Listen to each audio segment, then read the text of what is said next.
할렐루야. 귀한 찬양 불러주신 임마누엘 찬양대에 진심으로 감사드립니다. 우리 옆 사람하고 이렇게 인사하겠습니다. 당신이 있어 행복합니다.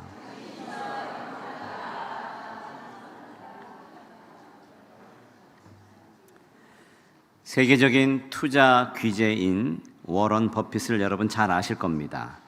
그와 점심 식사를 함께 하는 것, 워런 버핏과의 점심 식사 경매가 열렸죠. 2000년 초반에 시작되어서 한 2020년까지 계속 가격이 올라갔는데, 처음에는 우리나라 돈 3천만 원으로 시작이 됐다고 합니다. 그런데 나중에는 수백억 원대까지 치솟아 올랐습니다. 잠시 코로나로 인해서 중단되었다가 지난달 6월 달에 다시 경매가 부활했습니다. 그 낙찰가가 무려 1,350만 달러, 우리나라 돈으로 200억 원에 낙찰되었다라고 합니다. 쉽게 말하면 점심 한 끼에 200억 원이다, 그런 의미가 되겠죠. 누군가 기꺼이 200억 원을 그렇게 투자하면서 점심을 먹는다라고 하는 것, 여러분, 그 이유가 무엇입니까? 그 사람과의 만남이 그만큼 가치가 있다라고 판단이 되기 때문입니다. 자, 그러면 여러분께 함께 묻고 싶습니다. 우리가 드리는 이 예배, 그리고 여러분들이 드리는 그 기도는 얼마만큼의 가치가 있을까요? 우리가 기도를 짧게 하고 마는 이유, 우리가 예배를 드릴 수 있으면 드리고 드리지 않는 이유는 우리의 기도의 진정한 가치, 예배의 진정한 가치를 아직 잘 모르고 있기 때문입니다. 농부는 시계를 보면서 일하지 않습니다. 해가 뜨면 일하고 어두워질 때까지 일을 합니다. 왜냐하면 땀 흘린 만큼 가을에 거둔다라는 사실을 알고 있기 때문이죠. 여러분, 기도도 마찬가지입니다. 기도도 심는 대로 거두는 영적인 농사입니다. 여러분의 기도의 가치를 진짜 알고 있었다면 지금보다 훨씬 더 많이 기도했을 것입니다. 여러분들이 기도의 진짜 가치를 알았다면 지금보다 훨씬 더 오래 기도했을 것입니다. 여러분, 영적인 농사인 이 기도에는 또 하나의 중요한 법칙이 있는데 바로 임계점의 법칙입니다. 물이 100도가 되어야 끓는다는 사실을 여러분도 알고 계실 겁니다. 90도, 95도, 99도가 되어도 끓지 않습니다. 100도가 되어야 그 임계점을 돌파하는 순간 비로소 물이 끓고 수증기로 변하는 역사가 일어나죠. 우리의 기도도 똑같습니다. 우리의 기도를 오래 지속해야 되는 이유가 바로 여기 있습니다. 영적인 세계에 오늘 하나님이 정하신 기도의 임계점이 있다라는 것을 여러분 꼭 기억하시길 바랍니다.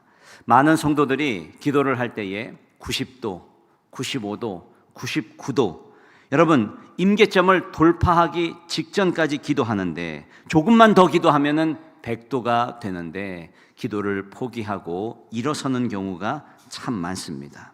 주님은 오늘 우리에게 말씀을 통하여서 강력하게 도전합니다. 기도의 양을 채워 그 임계점을 돌파하라. 저는 오늘 여러분들과 함께 왜 우리가 포기하지 않고 기도의 자리를 지켜야 하는지, 왜 기도의 임계점을 돌파해야 될까지 오래 기도해야 되는지 오늘 세 가지로 여러분들과 함께 나누고자 합니다. 첫 번째, 우리가 오래 기도해야 되는 이유는 하나님의 때를 만날 수 있기 때문입니다. 여러분, 우리는 기도하자마자 응답을 기다리죠. 내가 부르짖으면 하나님이 즉시로 응답하시기를 원합니다. 조급합니다. 당장 눈앞에 결과가 보이지 않으면 답답해합니다. 하지만 성경은 분명하게 말씀합니다. 기도의 응답은 나의 때가 아니라 하나님의 때에 이룰 것이다. 오늘 본문 7절 말씀을 한번 같이 읽어보겠습니다. 시작. 하물며 하나님께서 그 밤낮 부르짖는 택하신 자들의 원한을 풀어주지 아니하시겠느냐, 그들에게 오래 참으시겠느냐라고 했습니다. 여러분, 예수님이 밤낮 부르짖는 자들의 기도를 향해 오래 참으신다라고 표현을 하고 있습니다. 무슨 뜻이냐면 우리의 기도를 외면하시는 것 아니다, 오래 참고 계신다, 이것은 거절이 아니다라는 것을 분명히 알려주고 계십니다. 하나님의 완벽한 타이밍을 위해 기도의 분량이 차오를 때까지 기다리고 계시더라. 어느 책에서 읽은 그런 내용입니다. 한 어머니가 마침내 하나님을 영접하고 세례를 받게 됩니다. 모두 다 축복하는 그날, 한 구석에 딸이 로비 구석에 앉아 어깨를 들썩이며 울고 있었습니다. 지나가던 사람이 물었습니다. 이렇게 좋은 날 왜 울고 있냐고. 그 딸이 이렇게 대답했습니다. 제가 하마터면 우리 어머니를 포기할 뻔했습니다. 아무리 오래 기다려도, 아무리 설득해도 변하지 않는 어머니를 보면서 이번에는 안 되는구나 라고 포기할 뻔했습니다. 그 딸의 고백을 보며 제 마음속에 깊은 울림이 있었습니다. 아, 포기하지 않기를 잘했구나. 포기하지 않게 하신 하나님 감사합니다. 성도 여러분, 그 딸이 하나님의 때가 임하기 직전에 기도를 멈추었다면 어땠을까요? 조금만 더 기도하면 응답의 문이 열리는데 그 문턱 앞에서 낙심하고 기도를 멈췄다면 어머니의 구원의 기적은 없었을 것입니다. 사랑하는 여러분, 기억하십시오. 동트기 전이 가장 어둡습니다. 캄캄해서 아무것도 보이지 않는 그 순간이 지나면 반드시 찬란한 태양이 떠오를 것입니다. 인생의 터널이 아무리 길고 어두워도 터널은 반드시 끝이 있습니다. 성도 여러분, 기도하다가 절대로 낙심하지 마십시오. 오늘 본문 1절에 주님이 강력하게 말씀하십니다. 항상 기도하고 낙심하지 말 것을. 지금 내 눈앞에 응답이 없는 것은 하나님이 내 기도를 거부하신 것이 아니라 하나님이 완벽한 때를 기다리고 계시다라는 것입니다. 어머니를 포기하지 않았던 딸처럼 마지막 1도가 채워질 때까지 포기하지 않고 오래 기도하는 저와 여러분들의 삶이 되기를 주님의 이름으로 축원합니다. 자, 두 번째는 오래 기도해야 하나님의 뜻을 이룰 수 있기 때문입니다. 기도는 내 뜻을 관철시키는 수단이 아닙니다. 기도는 내 고집을 부려 하나님의 고집을 꺾는, 하나님의 뜻을 꺾는 것이 아닙니다. 진짜 기도는 내 뜻이 꺾이고 하나님의 뜻이 내 안에서 이루어지는 것. 여러분, 이것이 기도의 진정한 의미입니다. 오늘 본문 4절과 5절 말씀을 한번 같이 읽어보겠습니다. 그가 얼마 동안 듣지 아니하다가 후에 속으로 생각하되 내가 하나님을 두려워하지 않고 사람을 무시하나 이 과부가 나를 번거롭게 하니 내가 그 원한을 풀어주리라. 그렇지 않으면 늘 와서 나를 괴롭게 하리라 하였느니라. 아멘. 본문에 보니까 완악하기 짝이 없는 불의한 재판장이 등장을 합니다. 하나님도 두려워하지 않고 사람도 무서워하지 않는 그러한 사람, 자기 고집과 생각이 꽉 차서 누구 말도 듣지 않는 사람. 그런데 이 완고한 재판장이 왜 변합니까? 과부가 자주 가서 늘 와서 괴롭게 하니 오늘 그 완고한 뜻을 꺾었더라. 세상의 악한 재판장도 끈질긴 만남 앞에서는 자기의 뜻을 꺾는데 하물며 살아계신 우리 하나님께서, 우리를 사랑하시고 자녀 삼아주신 하나님께서 하나님의 처소 앞에 오래 머물러 기도하고 눈물 흘리는 사랑하는 자녀들의 기도를 어찌 듣지 않으시겠습니까? 반드시 들어주실 줄 믿습니다. 자, 그러면 왜 우리는 오래 기도해야 합니까? 기도는 하나님이 우리의 뜻을 하나님께 관철시키는 것이 아닙니다. 기도가 짧으면 온통 내 필요만 구하다가 기도가 끝나기 때문입니다. 주님, 이거 주세요. 주님, 지금 이것이 필요합니다. 이 문제를 해결해 주세요. 이 억울함을 주님 들어주세요. 자, 그렇게 기도하다가 끝나버리면 내 구하는 것만 구하다가 끝나지 않겠습니까? 처음에는 다 그렇게 생각을 하고 기도를 합니다. 처음에는 내 필요와 내 의지를 위해서 기도를 하지만 기도가 점점 길어지다 보면은 무릎 꿇고 앉아 있으면 마침내 내 할 말이 다 끝나는 순간이 옵니다. 더 이상 기도의 제목이 떠오르지 않는 그러한 멍한 순간이 옵니다. 내 얄팍한 미천이 다 드러나고 내 욕심의 제목들이 완전히 끝났을 때 비로소 하나님의 시키는, 하나님의 뜻이 내 안에 들어오는 기도가 시작이 됩니다. 그때부터 주도권이 바뀌기 시작합니다. 내 주장을 쏟아내던 내 입술의 기도가 하나님의 은성에 온전히 복종하는 귀의 기도, 듣는 기도가 되더라. 이것을 하나님과 심정이 통하는 기도라고 합니다. 사무엘의 어머니 한나를 보십시오. 처음에 그가 성전에 엎드려 통곡할 때는 분노와 원통함 뿐이었습니다. 대적 분인나가 통쾌하게 복수하고 싶어서 아들을 달라고 기도했습니다.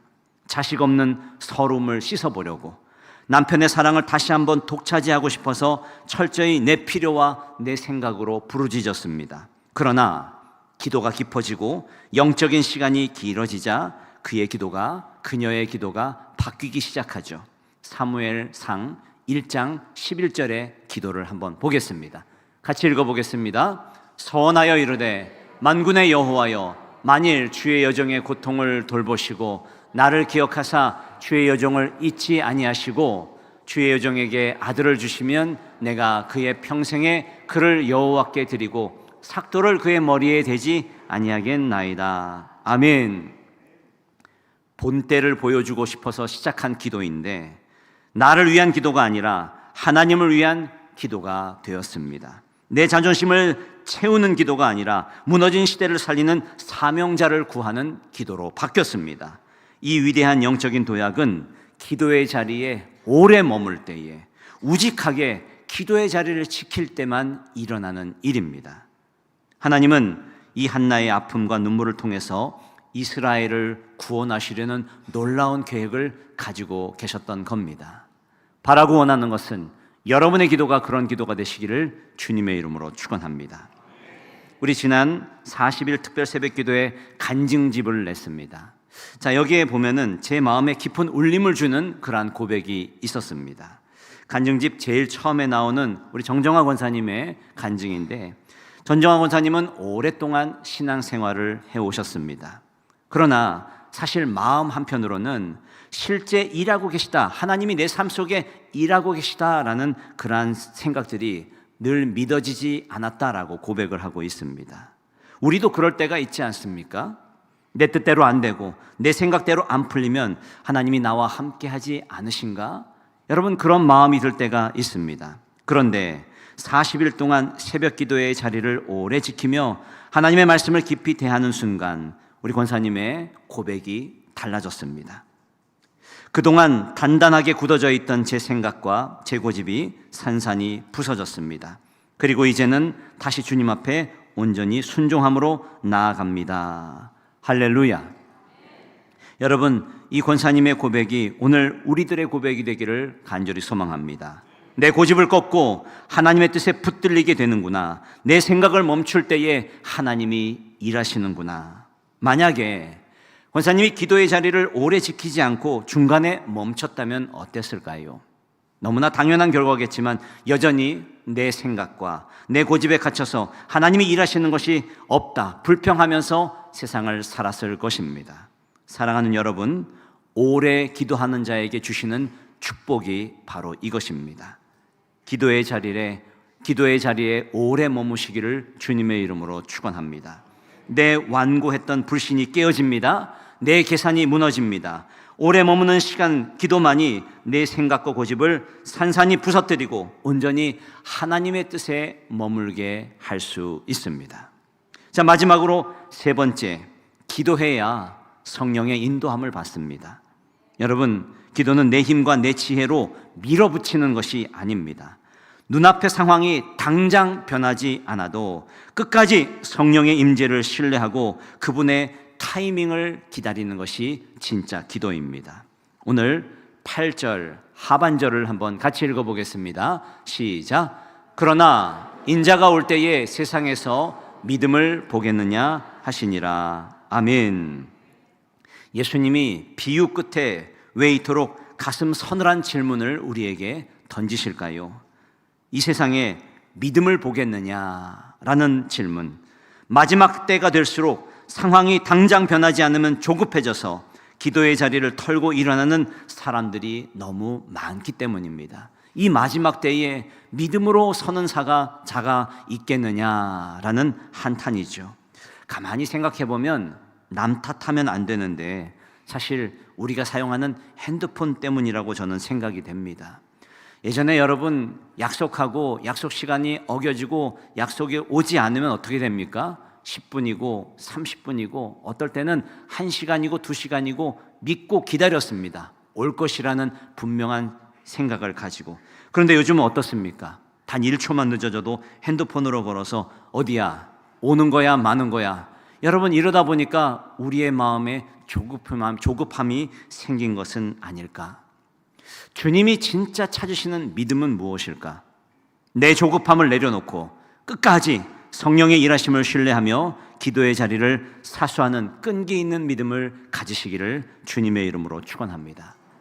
사도행전 4장에 보면은 초대교회 성도들에게 큰 위기가 옵니다. 예수님을 십자가에 못 박혀 죽였던 그러한 권력자들이 베드로와 요한을 체포하고 감옥에 가두고 협박을 합니다. 너희는 다시는 예수의 이름으로 가르치지도 그리고 말하지도 말아라.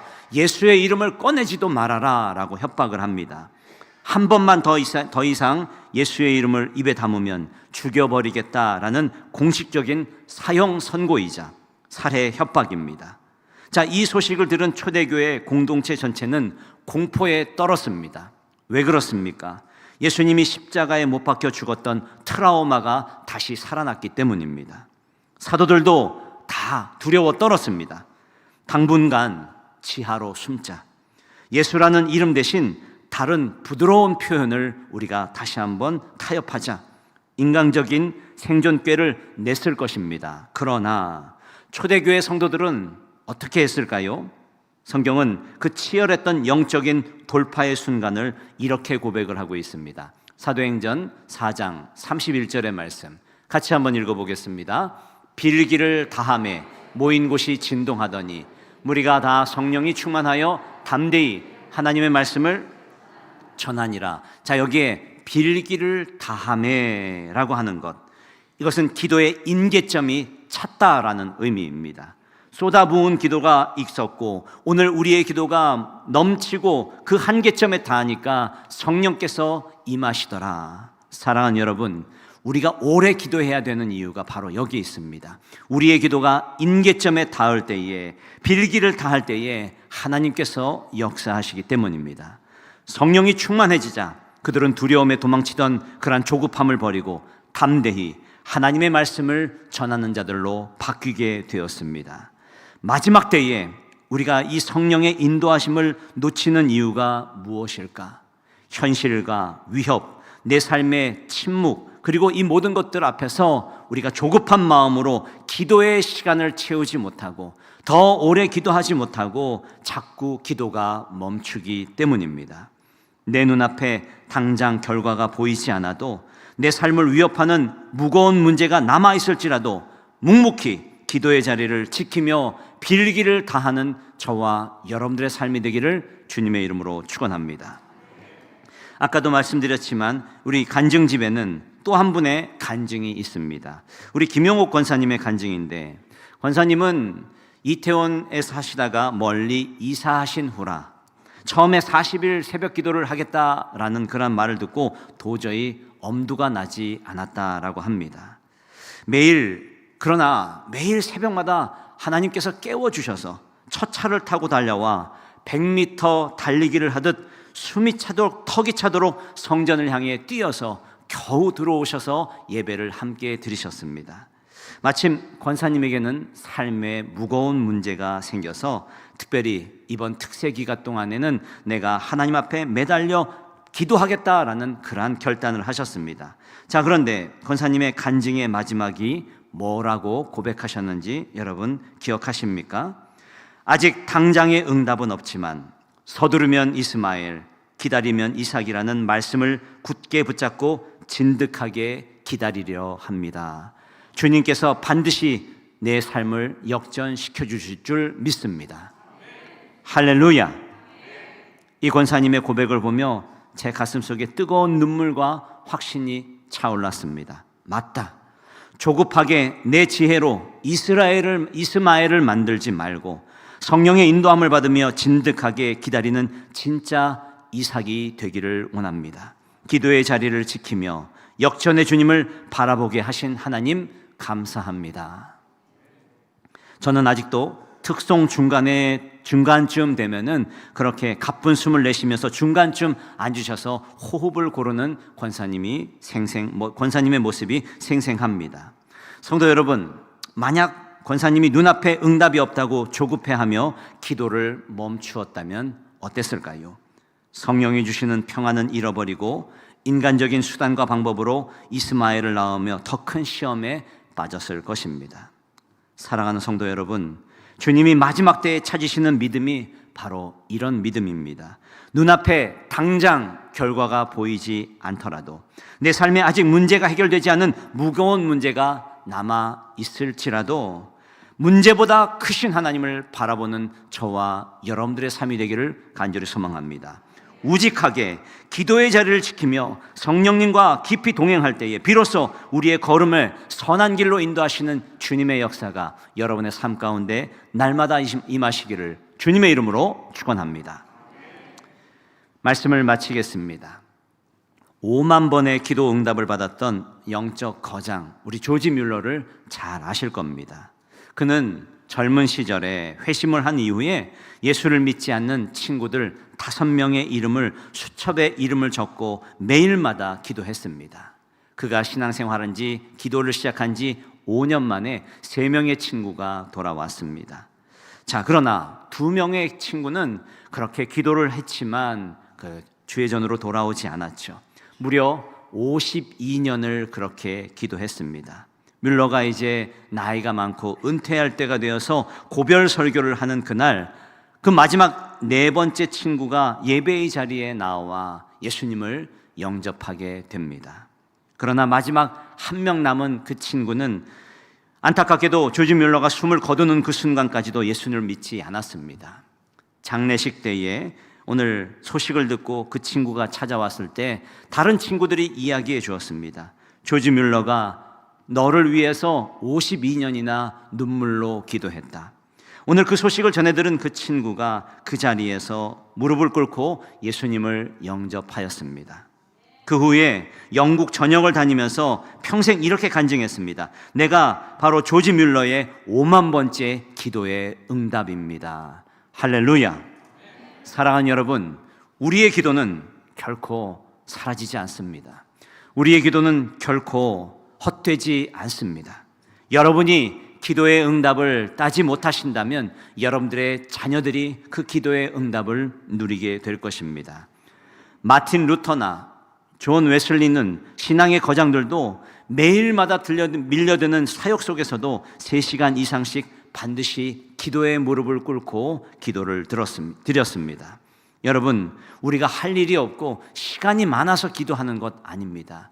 기도의 가치를 알기 때문에 없는 시간에도 바빠도 시간을 내서 기도하는 것, 기도 외에는 내 삶의 해결 방법이 없기 때문에, 기도 외에는 방법이 없기 때문에 기도하는 그런 저와 여러분들의 삶이 되기를 간절히 소망합니다. 오늘 이 시간 우리가 기도의 임계점을 채우며 결단하며 나아가기를 원합니다. 우리 지난주부터 우리 이태원교회 전교인 1만 시간 기도 운동을 시작했습니다. 기도란 오늘 그 가치를 알 때에 더 깊이 들어가는 겁니다. 기도가 쉽지 않아요. 기도하는 것이 쉽지 않습니다. 5분만 기도하면 기도의 거리가 다 떨어질 때가 있습니다. 그러나 여러분, 오늘은 5분, 내일은 6분, 모레는 7분 기도의 시간을 점점 늘려가시길 바랍니다. 기도는 그만큼 가치 있는 일이고 또 주님께서 여러분을 인도하시고 여러분의 삶의 호흡과도 같은 것이기 때문입니다. 주님, 어떤 풍박 속에서도 기도의 자리를 떠나지 않겠습니다. 하나님의 때가 가득 차오를 때까지 기도의 무릎을 펴지 않겠습니다.